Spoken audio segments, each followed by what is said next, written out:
What's up guys, Shay Stevens here, PDGA number 77522, and I'm here at Stafford Woods Disc Golf Course in Voorhees, New Jersey. If you haven't already, check out my video of the front nine of my casual around here. I still have a lot to work on, but I'm alright with where my score is at the turn. Now, it's time to head into the back nine. The back nine begins with a deceptively hard par 3. Coming in at 257 feet from the gold tee, hole 10 is a real tester of accuracy. The left side is absolute jail, the right side isn't much better, and players have to beat a very tight gap off the tee. I'm taking my Electron Matrix, going to try a hyzer flip. I beat the gap, but I came over too much on it, and I'm listening for a tree kick, and it just never happens. So, I got lucky, I'll take it. I actually managed to get up into the circle. I'm a bit obstructed though by this V tree, so I am going to have to straddle around it. There's a lot of low-hanging limbs here, so they can really mess with your shot, but I have a clear shot around the tree. So I take my stance, look over to make sure the camera sees me, give it the height, and drop it in, and I stole a birdie on this hole, and I will take it.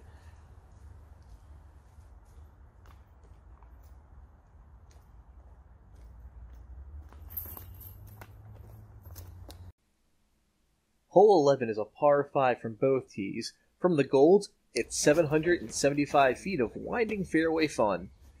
And I really need to carry my notebook with me again. It was something I used to do, and then it got wet, and I just never got a new one. Because I always throw a distance driver on this hole, and I always think it's perfect, but I always have the same result and forget I should be throwing a fairway driver.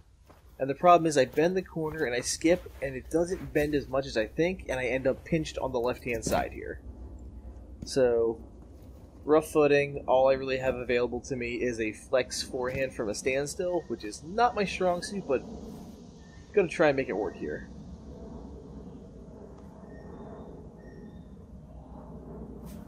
And that actually felt really clean. I beat the tree in the middle, flex around, and drop right into the middle of the fairway. I thought it was set up for an easy birdie. Unfortunately, there's a ditch in the middle of this fairway, and I am on the downslope of the hill that leads up to it, so it's really sandy, the footing isn't that great, and I forget again, when you're in these kind of lies, you're more inclined to release left just because of how your footing is offset high-low. So I hit my line, but unfortunately I drifted out to the left and catch that tree, so there goes my birdie unless I'm throwing it in, which I have no intention of doing. Okay.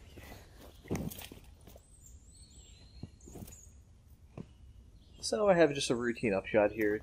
Just going to take my soft eclipse anode, just a little touch anhyzer just to get it floaty, and drop it next to the basket. Also want to be sure not to hit the volunteer.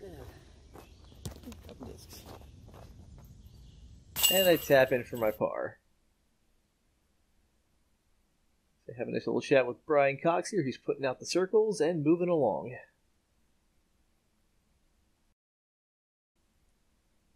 Hole 12 is a par 3 that has a B position that I was not aware of. I stepped up and pured a fission volt right next to the pin, and then Brian Cox told me I was playing to the wrong position. So the B pin is a bit further back. I say it's about 280 feet. So I grab a fission photon, just going to smooth it up there and let it naturally fade to the left and hope it works out. Hit the gap, feels really comfortable. I'm happy with it. I'm going to get up there and see how I did. That's good. And I think being 5 feet from the pin that you have not seen before is pretty darn good. So I'm going to tap in my birdie, take me to -5 for the round, and press on. That was fun.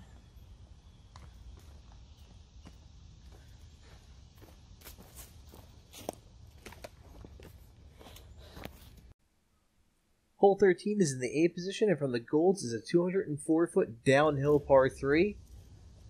Honestly, the play is a forehand, but I am just not comfortable with it. This shot is just so touchy. There's a lot of air to work with, so if you miss your angle, your disc is drifting really far off, so I'm going Matt Dollar mode here. Just going to throw a nice thumber down the chute. Let it break a little to the right, maybe. And it felt good, but I was a little winded at this point just from playing in this heat, and I took a little too much off it, so I am short and to the right. I might have a shot, we'll see.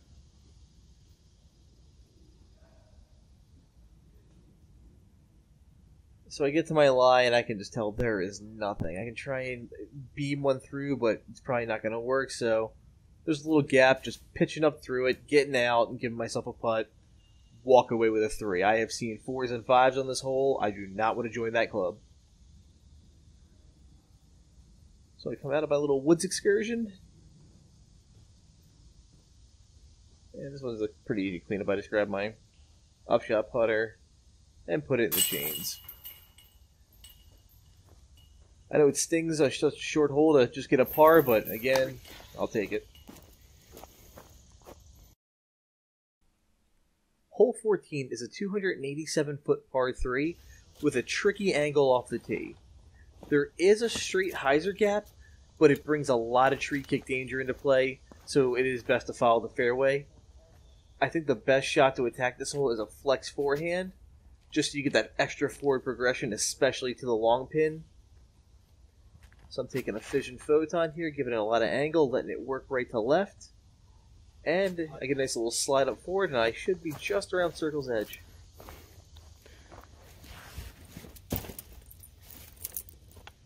So I am going uphill, and unfortunately I did square that tree up perfectly with the basket, so I have to go around it with a straddle putt. And I gave it a good run, but I kind of rushed it, so take another one, correct myself, drop it in. So, second time was the charm, but still, it's going to be a par.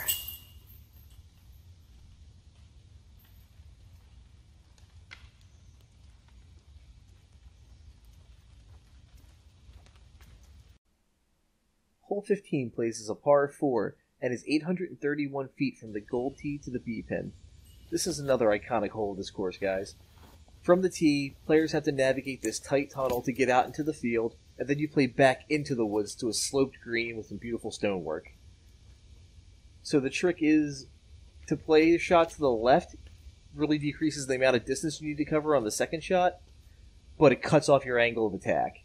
To the right opens up those angles, but you add distance. So I'm just throwing out a hyzer here, getting myself into playing the short grass. I do tickle some leaves at the very end of the tunnel, but I get through.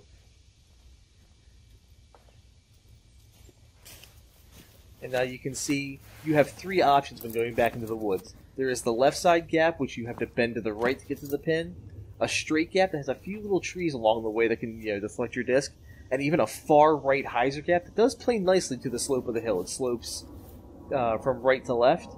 My play is a roller because it actually cuts up into the hill.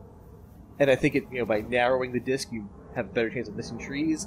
I was hoping for the right to left crosswind to cut my disc over a little more, but it didn't do what I needed to, so that one hit on cut roll, and you'll see here, it got to the very top of the hill and got caught by a down tree, so I'm going to have a tricky upshot here to try to save my par. So you can see that stonework in the center of your screen. This green has some really beautiful stonework around it to level off the green, so the whole green is sloped except for the about 12 feet around the basket. So I picked my gap here, do a bit of a fadeaway, and I am happy. So you're going to see in a second here the gap I had to pick. Whew. See, that's the shoot I had to throw down, right? That one. Yes, I was happy with that. I played the slope of the green really well, let the hyzer kind of slide over. And it actually got me up into the stonework circle for a drop-in par. See, this is the hard par 4, and coming up next is considered a soft par 4. Hole 16 is a par 4 and plays 545 feet from the gold tee. While it seems like it's an open bomber, tricky wind and OB on the left and right can cause trouble and make accuracy key. I have seen a few eagles on this hole and even had a run at one myself, but for me it's just out of my range, so I'm going to be smoothing a driver, just getting into play and giving myself hopefully a chance at a birdie.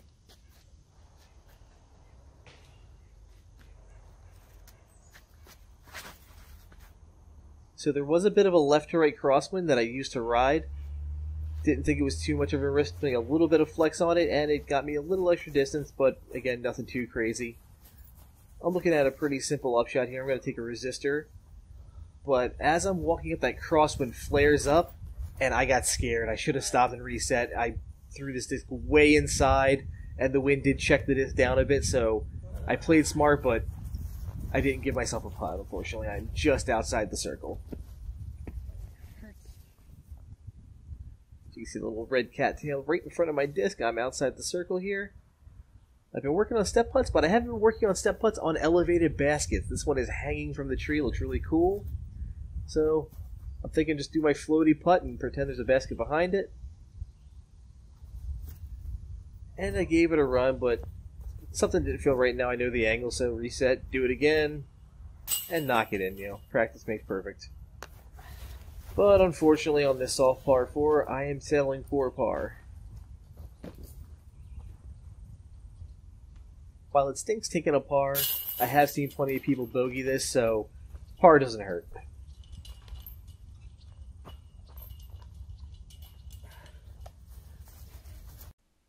Hole 17 is a par 4 and plays 520 feet from the gold tee, and this is a very tricky and technical hole. Players have to beat a very tight gap off the tee, and then the fairway drops and turns to the right. So I am taking my flippiest Fission Photon, and the game plan is to hyzer flip it and let it drift to the right. But I get over on it a little bit too much. I hit the initial gap, but I do catch a tree soon after. Distance was alright, but I am going to be pinched off on the right. So after looking at my lie, I walked out and I thought I was really pinched off and just conceded I was going to lay up around the corner, get a par, and get out of here. So I take my Elaine King relay, zip it around the corner. And I think, okay, I'll be within maybe 70 feet. I'm happy. I was playing smart. And I don't know if a squirrel moved this thing or it just slid forever. I am just inside the circle with a birdie look.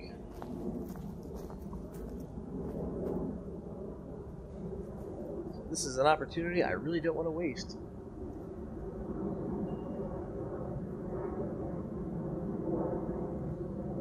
Put it up, and put it in.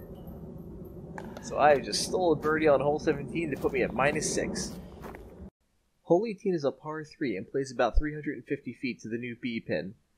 This is a very technical shot. There is the safe fairway up the middle, or you can try to cut the corner for better distance and position, but if you go long or short, the laurels will punish you. So I'm going to take a Fission Bolt here and try to hyzer flip it a little bit, and I get this up just way too high. Kills my distance, but I do still come down the fairway, so I get away with it. And what I'm left with is a touchy flex forehand to get to this new green. I could go over the top to the right, but if I get knocked down early, I'm in jail, so... It felt good when I threw it, but I just put a little too much on this one, and it didn't fight back in time, so I am in the left side rough. And you're going to see I am in total jail back here behind the laurels that are famous at Stafford. So I have nothing low, nothing middle, so I have to channel my inner Johnny McRae. And unfortunately, I have to do it from a straddle, and there's also stuff behind me, so I can't really get much momentum, so I gotta try and pop this up and over, and I catch the pole. Try again just to save face, but I can't get the power from back there, so unfortunately, my clean round comes to an end, and I do finish the day on a bogey.